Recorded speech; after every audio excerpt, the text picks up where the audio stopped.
want to ask a question today, and that is, what do you want to do with your motorcycle? What kind of motorcycle should you purchase? I'm gonna hop on, we'll have that discussion. Be sure to stick around also for an accessory that I love and an accessory that I don't love so much. Well, this morning I'm gonna go for a ride and talk about something that came up just the other day. I was walking through the local Sloan's motorcycle shop. Someone stopped me as they could see that I was a rider, had my helmet with me, and he was looking to buy a new motorcycle. And so the question came, as it always does with a new rider, the very first question should be, why do you ride? And so even if you're an experienced rider, you have to answer that question if you're looking for another motorcycle. And that is that sometimes people are looking for different reasons. There could be any number of reasons, and they can change over time. For me, when I first got started, the thought of long distance motorcycle riding never really occurred to me. It was only after I got a more and more capable bike that I decided I really liked that experience and wanted to get out more and more. And it probably also coincided with my life, you know, and as it got more and more stressful, as I had increasing responsibilities, I just needed a break and needed what a motorcycle could offer. At least for me, it does bring a lot of relaxation. So you have to ask that question, or answer that question for yourself. Why is it that you want to ride a motorcycle? And I asked that question. I didn't, whoa, this guy's about to pull. Didn't do it, thank you. Pull out in front of me after all. That was the first question I asked him when he said, well, you know, should I buy this? And he was looking at a Sport Chief in the Indian shop versus a Scout. And as any of you that see my channel, I'm rarely one to sit and talk about specifications. All motorcycles can go fast. They can all kill you. There is an increased risk. You get out, you're not in a cage, you don't have roll bars. There's an inherent risk to motorcycle riding, but with that risk comes reward as well.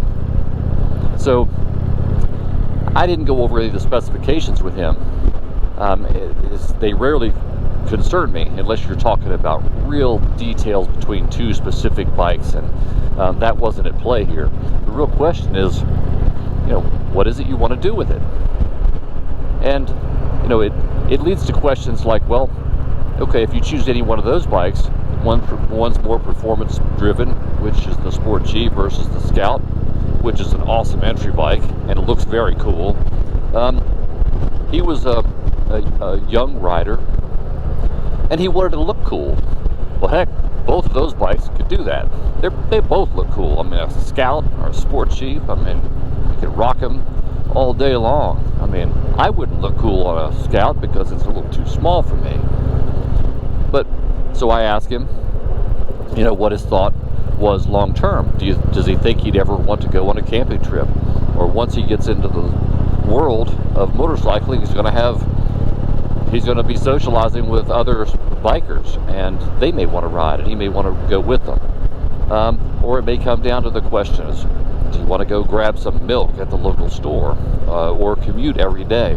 These are questions you just have to ask yourself first and foremost, because it affects the bike that you buy, but it also affects the accessories that you're going to need, and maybe even the clothing. You know, for me, this whole motorcycle riding thing has been an interesting experience because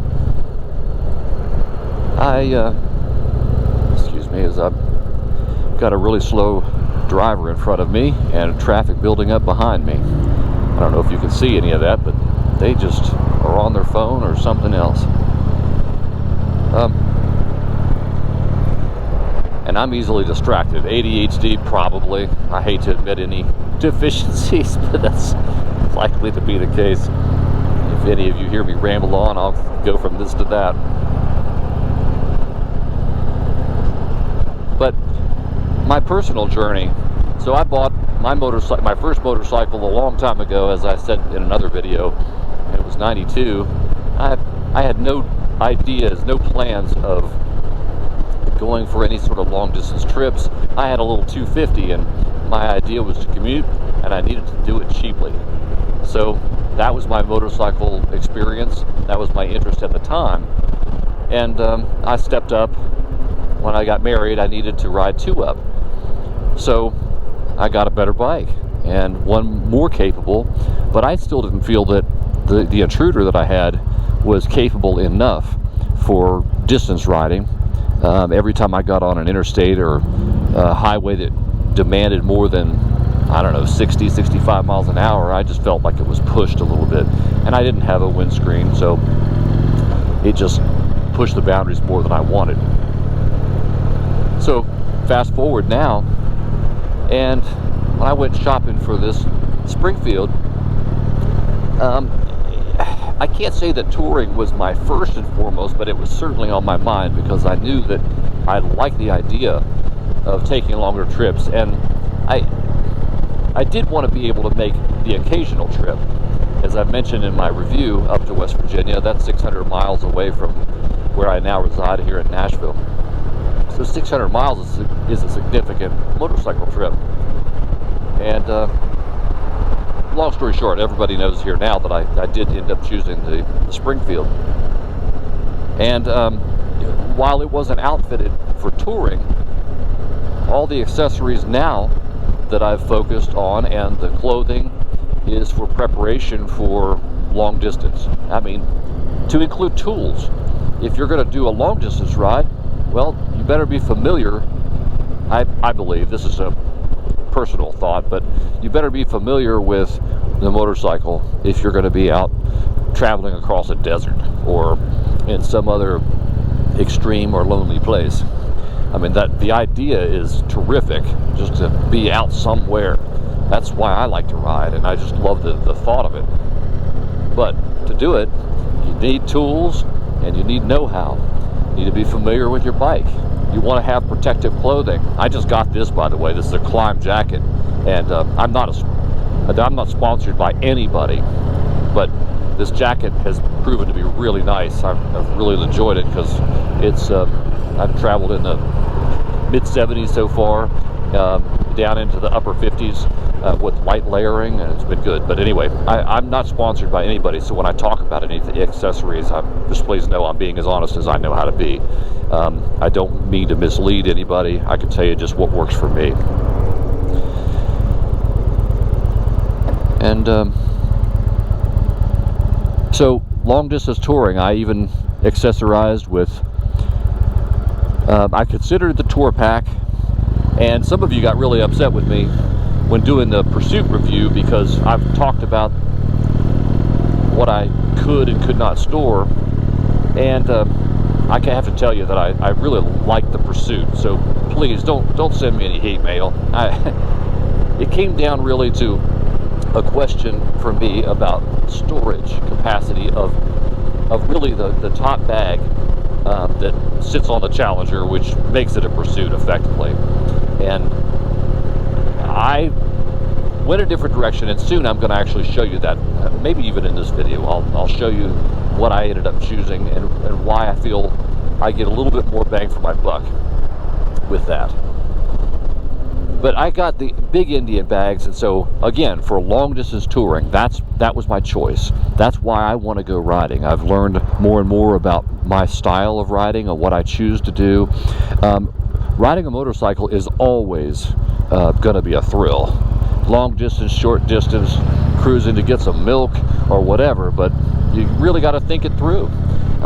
Anyway, I've really gone on much longer just to talk about that issue, but that's the question all of us have to ask ourselves and answer. Whether you're a new rider or an experienced rider, you know, my pastor has a saying: that I really appreciate. Sometimes, because when I get these comments, sometimes people will say, I've been riding for 50 years, I'm 75 years old, and blah blah blah. Okay, first of all, I have respect for you. That's not a question, but sometimes wisdom comes with age, and sometimes age comes all by itself. That's his saying. I can't, or maybe it's someone else that he's borrowed it from, but I appreciate the comment because it really is true. I'm not the oldest rider around. I'm not even the most experienced.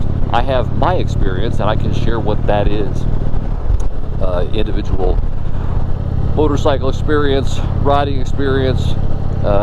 Maybe I've tried a jacket or pants that you've not tried, and I can say whether it works for me or whether it doesn't. And I guess I'll leave it there for now on that thought. I think I'm going to add a few different things, an accessory that I love, an accessory that I don't love in maybe each of the videos, so I can kind of mix it up a little bit. I don't want to be a product review page because I'm not sponsored by anybody, but I do have thoughts on a couple things. So with that said, I'm going to talk today about rock form. I bought, oh, it's some bottles there. Bought a rock form mount for this phone. I had to get the case with it, which is the downside. It costs a little bit more because I had to buy a specific case for my specific phone. But with the Springfield, I have a 45-degree mount, and so it required a handlebar mount in order for that to work. But it works really well. It will not work as a perch mount for any of you who own a Springfield. So if you're looking at rock form, you got to go handlebar mount. It will not work with a perch mount. Why does it not work? Because it faces the phone in the wrong direction. Okay, so just don't waste your time. Now, rock form was really good about replacing it, and I'd send it back, and they took care of it at my shipping cost, though. But yeah, is what it is. But it works out really nicely, so that I can configure it where the phone faces me, and I can position it down lower where I maintain my visibility, and I love that. All of you know that I'm not really into fairings, and I like a big, wide open window to the world. So that's really been terrific. And the other thing that I don't like, I'm going to have to get off the bike to show you, and that is a little swivel mount that it sticks to my handlebar, screws down. The theory is good, that holds a drink, but every time I've had it, whether it be a bottle or whether it be a can, it always spills. And it's not because it tilts, but because it just rattles and splashes. And then the soda pop, I'm trying to remember, I come from West Virginia, so I think we called them sodas, or maybe pops, or maybe just Cokes back then. Everything was a Coke.